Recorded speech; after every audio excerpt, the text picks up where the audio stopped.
আসসালামু আলাইকুম। System academic কেয়ারের পক্ষ থেকে জানাই আন্তরিক সালাম ও শুভেচ্ছা। আমি শুরু করব নবম শ্রেণী গণিত 2024 সাল নতুন বই ধারা দ্বিতীয় অধ্যায় 58 পেজের 11 নম্বর কোশ্চেনের সমাধান।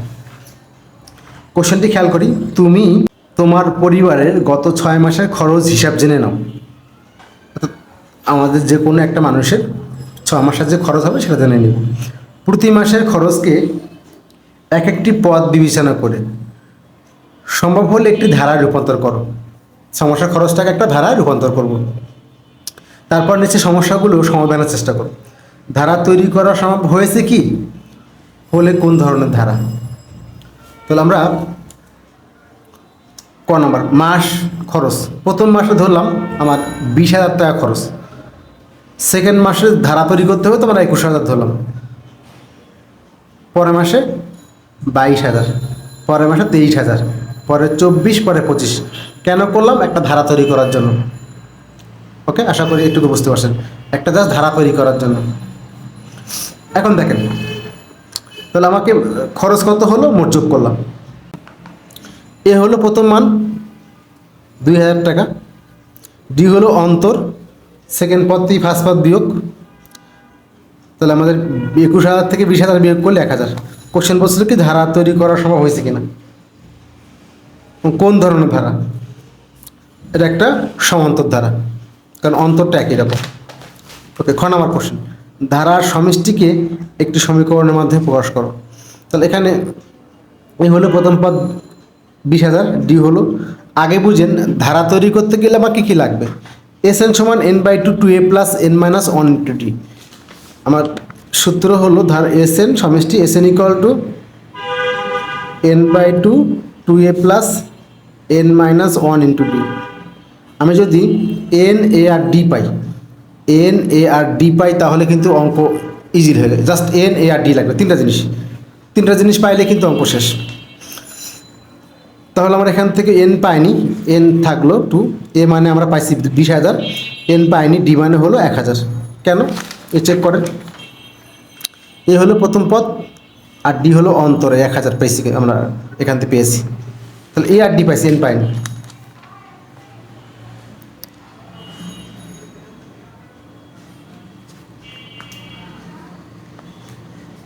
ওকে,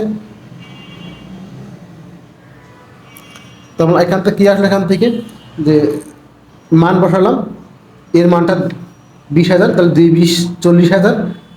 এর মান নাই, 1,000 গুণ ইন্টু এন, 1,000 এন ইন্টু 1, 1,000 দিয়ে এনকে গুণ, 1,000 এন, 1,000 দিয়ে 1কে গুণ 1,000।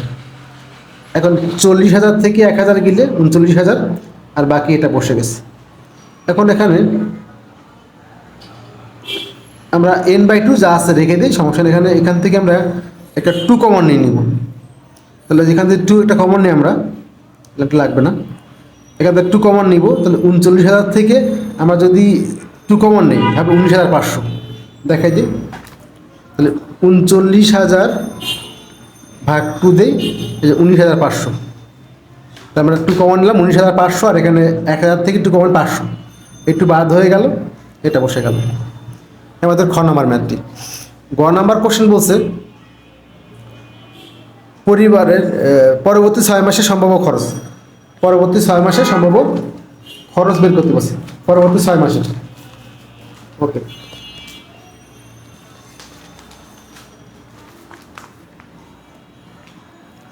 তাহলে আমাদেরকে দেওয়া আছে n সমান 6, 6 মাস বলছে, 6 বছর বলছে না। এস এন সমান আমরা পাইছি এখান থেকে, জাস্ট এন সমান 6 বছর দেন, অঙ্ক শেষ। আমাকে বলছে পরবর্তী 6 বছরের জন্য, 6 মাসের জন্য, জাস্ট আপনি এন ইকুয়াল টু 6 বসান। তাহলে এখানে এন ইকুয়াল টু 6 বসালে অঙ্কটা হয়ে গেল। তাহলে এখানে 19,000, আর যেখানে এন ছিল সেখানে 6 বসাবেন, যেখানে এন সেখানে 6 বসাবেন। তাহলে 6 500 300, এখান থেকে যোগ করলে কত আসলো, যে 19,500 আর 3,000, 22,500 গুণ 6, এই হলো আমাদের 13,500।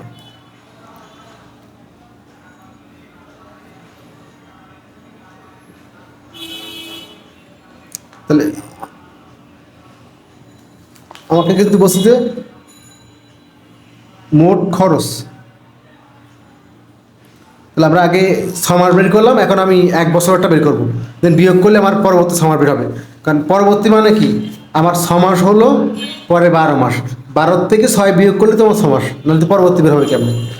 তো এই জন্য কিন্তু আমরা 12 মাসটা বের করছি, 12 মাস SN ইকুয়াল টু এনের জায়গায় 12 বসাইছি, জাস্ট এনের জায়গায় 12 বসাইছি, তাহলে এই 12 মাসের খরচ বের হয়ে গেল।